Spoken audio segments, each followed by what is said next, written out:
This is appalling news. I'm Paul Chatham. Are we in the middle of a rainbow invasion? In a recent news segment, I reported that the township of Emo, Ontario, had been extorted by an alphabet activist mafia for not doing their bidding to put up a pride flag and celebrating Pride Month. The activist group exploited a standard municipal request which was turned down by the Emo City Council by a proper vote. This was eventually brought before the Ontario Human Rights Kangaroo Court, where Emo lost and was told they must pay $10,000 to the extortionists, and Mayor Harold McQuaker was required to pay $5,000 out of his pocket and take LGBTQ training. While the council is yet to decide if it will pay the $10,000 fine or fight it, the mayor has flat out said he will not pay the fine nor take the training, and McQuaker insisted he won't cave to demands that he must host a drag time story hour in the local library either. Past goodwill and compliance will never be rewarded. We are now at the point where returning to pre-Pride normalcy will be punished. The Ontario government can't deal with the rash of often violent auto thefts, but they can fine a town of 1,300 people for not being gay enough. We're certain that the actions of the rainbow extortionists convinced many of the townsfolk to be more sympathetic. And in a recent update, the mayor who stood up to the Pride group has had his bank account garnished for the $5,000. Apparently, a public refusal to pay was all that was needed to set the legal wheels in motion. The Pride extortionists wrote, "Orders of the tribunal can be enforced in the same manner as any civil judgment for the payment of money. We intend to ensure the tribunal's orders are complied with." Then they gloated on Facebook. Sure, sex is great, but have you ever garnished your mayor's bank account after he publicly refused to comply with a tribunal's order to pay damages? In other words, they made the mayor bend over and take it.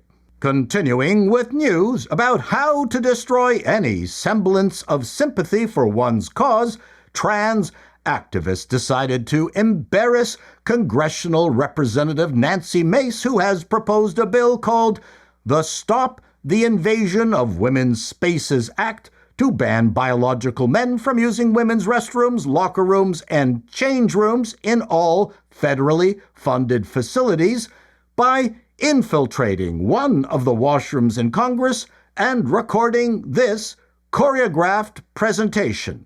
We have replaced the copyrighted music.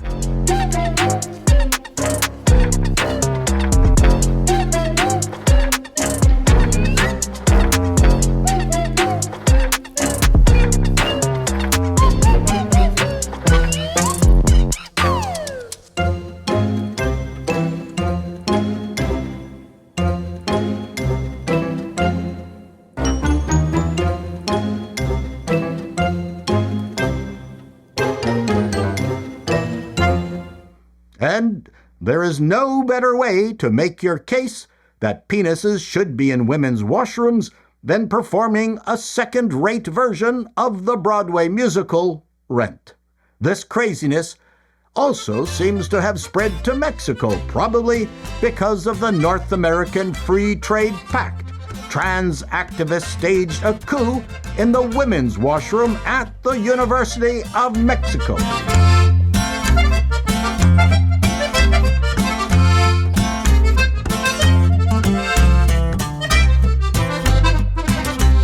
The only thing missing from this protest was a stripper pole. And finally, we're not leaving this topic just yet.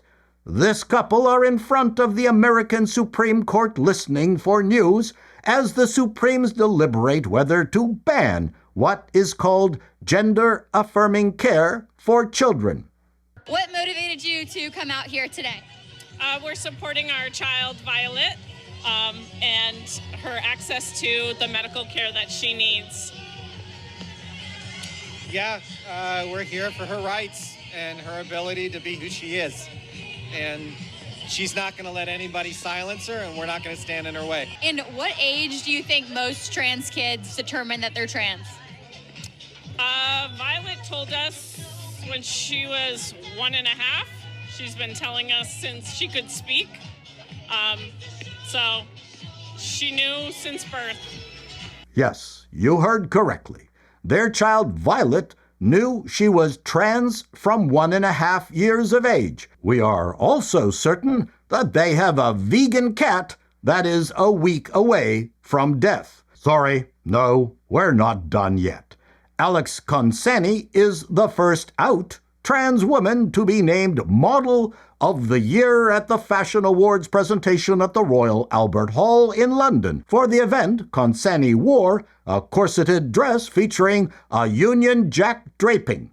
You can tell that Consani is a woman by the way she manspreads.